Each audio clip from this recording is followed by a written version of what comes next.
When people hear the name Dracula, they think of fangs, dark castles, a creature of the night. That's the story we were told. But what if I tell you, Dracula wasn't a vampire? He was real, and he was far more terrifying, not because he drank blood, but because he spilled it in 15th century Europe, in a land called Wallachia. Caught between the rising Ottoman Empire and the powerful Kingdom of Hungary, a prince ruled through something far stronger than magic: fear. His enemies called him a monster. His people called him protector. History remembers him as Dracula, but his real name was Vlad III the Impaler. Here we separate the myth from the man, the shadow from the truth. But before we begin this tale, if you are captivated by this story, please consider subscribing, liking, and sharing, and let's know your stand on this story. Origin of Dracula, the popular creature of the night. Centuries later, a writer in Victorian England would make him immortal. In 1897, Bram Stoker published the novel Dracula. He didn't invent vampires. Europe already had centuries of tales about blood-drinking spirits, restless corpses, and ancient curses. What Stoker borrowed was a name, a shadow, an aura of cruelty: Vlad III Dracula, a prince who impaled thousands of people, struck at night, and vanished by day. Dracula meant son of Dracul, his father a member of the Order of the Dragon, sworn to defend Christianity. The word Dracul echoed the Romanian term for devil. Stoker fused history and myth and created his vampire we know today. So the question isn't how Dracula became a vampire. It's how cruel, cunning, and terrifying that prince really was. To make his name survive as a legend of blood and fear for centuries, for an in-depth understanding of Vlad, let's look at his upbringing. Forged in captivity. As a boy, Vlad did not grow up in peace. He grew up in negotiation. And negotiation in the 15th century often meant something brutal. It meant children. In a fractured Europe, rival powers exchanged noble sons, not as students, not as ambassador, but as guarantees. If loyalty failed, so would they. His father, Vlad II Dracul, balanced between two giants, the Kingdom of Hungary and the expanding Ottoman Empire. To prove his obedience, he surrendered what rulers valued most: his sons. Young Vlad and his brother were sent to the Ottoman court under Murad I, not as guests, but as collateral. This was diplomacy through detention. In Edirne and later Bursa, a Vlad lived beneath domes of marble and the shadow of empire. He heard languages he did not speak. He studied customs he would never fully accept. He watched armies drill with mechanical precision. He witnessed power without apology. He was taught the strategies of war and leadership. He witnessed torture, executions, and merciless punishments. And he understood something few boys his age ever could: empires do not ask, they take. When he finally returned home, he did not return as a child. He returned as a student of power, and one day that power would face his homeland. So ask yourself, what does it do to a boy to watch the strength of a conqueror before he becomes a warrior? Now walk with me through the rule of Vlad III. Rule through order and fear. On Vlad's return to his homeland, Wallachia was not a secure kingdom. It was a frontier principality and weakened from within by rival noble families, known as boyars. In the 15th century, rulers did not always die in battle. Many were betrayed at their own tables. Vlad knew this intimately. His father, Vlad II Dracul, was killed in political conflict. His elder brother, Mircea, was also captured and executed. These were not distant tragedies. They were warnings. When Vlad III took the throne in 1456, he inherited not just a crown, but a climate of suspicion. Authority in Wallachia was fragile. The boyars had long influenced succession, shifting loyalty whenever power changed hands. So Vlad moved decisively. Your betrayal will not be tolerated. From this day forward, you are stripped of your titles and Historical accounts, including German and Slavic sources, it recorded that he punished nobles he believed disloyal. Some were executed, others were forced into labor, including the rebuilding of Poenari Fortress, high above the Argeș River, a stronghold meant to secure his position physically and symbolically. To modernize, the measures seemed brutal. To Vlad, they were preventative. He enjoyed the cruel penalties. Vlad enforced strict penalties for crime, including impalement, a method already known in the region, but used by him with particular frequency. His reputation spread quickly. In a land where betrayal had once dictated survival, Vlad reversed the equation. Fear became predictable, and punishment became certain. Imagine ruling a country where loyalty shifts like wind, where the same men who bow before you today may bury you tomorrow. For Vlad, mercy risked weakness. Weakness invited overthrow. So he governed through deterrence, not random cruelty, but deliberate severity, not chaos, but controlled terror. And for a time, its result was yielded. The strategist of the borderland. For years, Wallachia paid tribute to the Ottoman Empire. Gold, silver, boys for the Janissaries. Submission disguised as peace. But Vlad had lived inside the Ottoman court as a hostage. He knew their strength. He knew their ambition. And in 1461, he said no. When Ottoman envoys arrived demanding increased tribute and 500 boys for service, they did not return home. Some accounts claim Vlad had them impaled. Message delivered. Then he crossed the frozen Danube, not to defend, to attack. He burned Bulgarian towns loyal to the Ottomans in the night.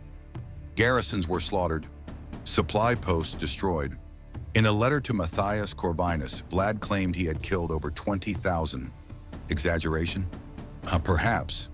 But the Sultan heard the message clearly. Wallachia had rebelled. Mehmed II would not tolerate defiance. He gathered an army said to number between 60,000 and 100,000 men. Infantry, cavalry, artillery, an empire on the move. Vlad could field perhaps 20,000. He could not win an open battle, so he chose another weapon: starvation. Vlad understood something simple and devastating. Empires do not move on courage alone. They move on supply, and supply can be broken. As the Ottomans crossed into Wallachia, they found nothing. Wells poisoned, fields burned, villages abandoned, livestock driven into the mountains. The people vanished into forests. The army marched through smoke and silence. Disease spread, hunger grew, morale weakened.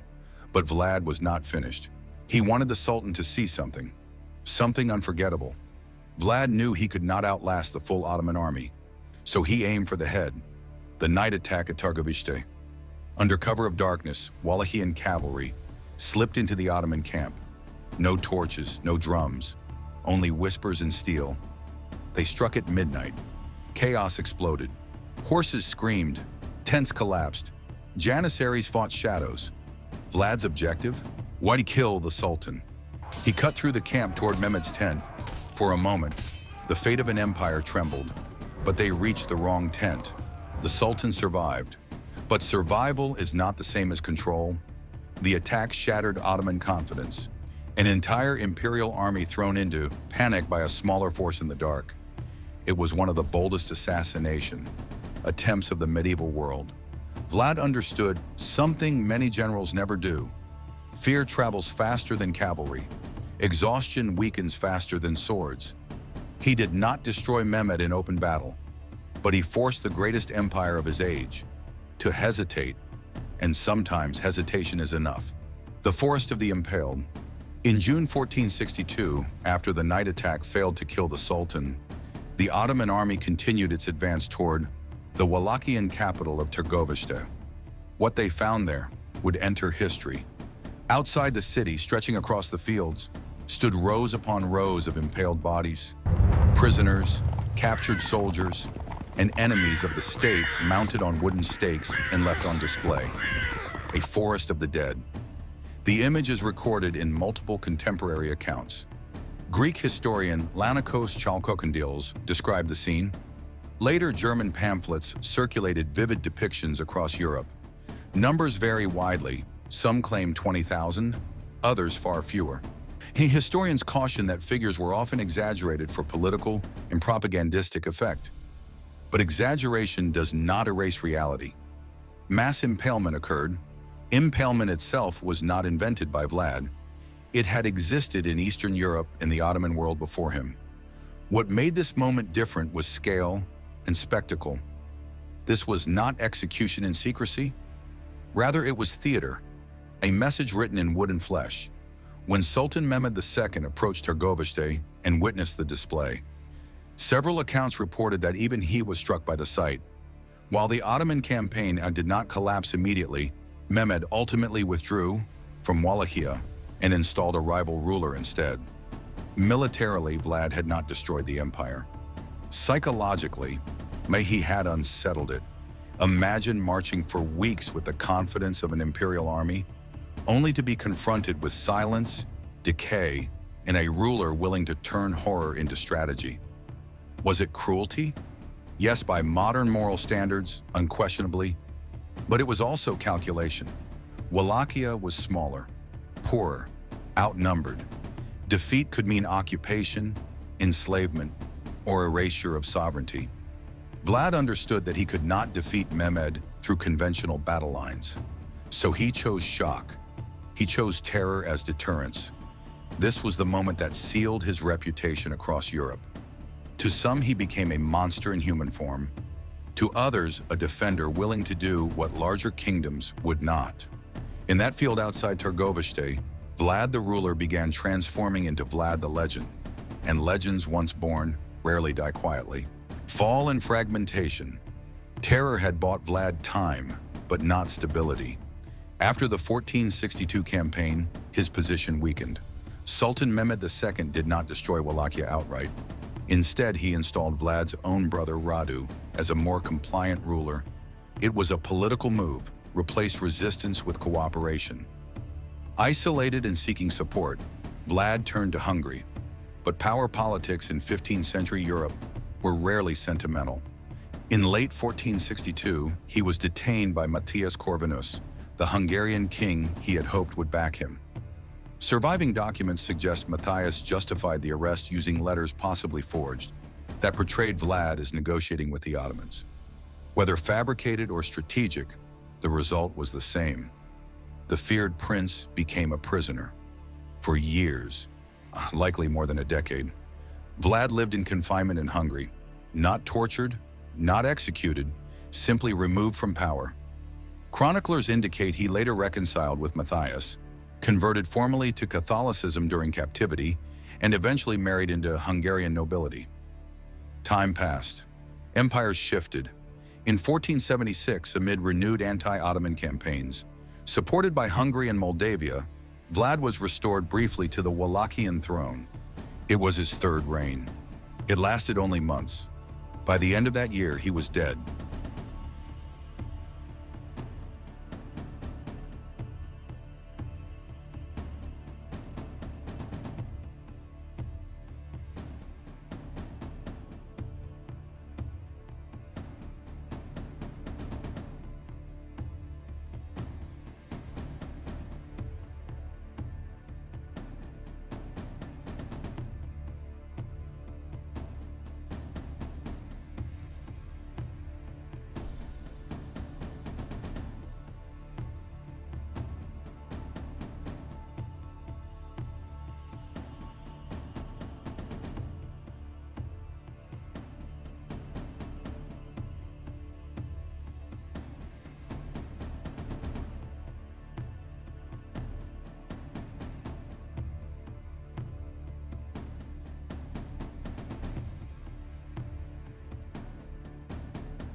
The warning: Vlad III of Wallachia ruled one of the most violent frontiers of 15th century Europe, a small principality caught between the Kingdom of Hungary and the expanding Ottoman Empire.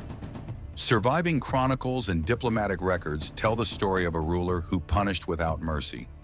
Impalement, fear, control. He governed with one principle: survival above all else. Morality, bent under pressure. Cruelty, a tool of statecraft. But his most enduring weapon was not the stake. It was his reputation, amplified by enemies, recorded in chronicles, immortalized in stories.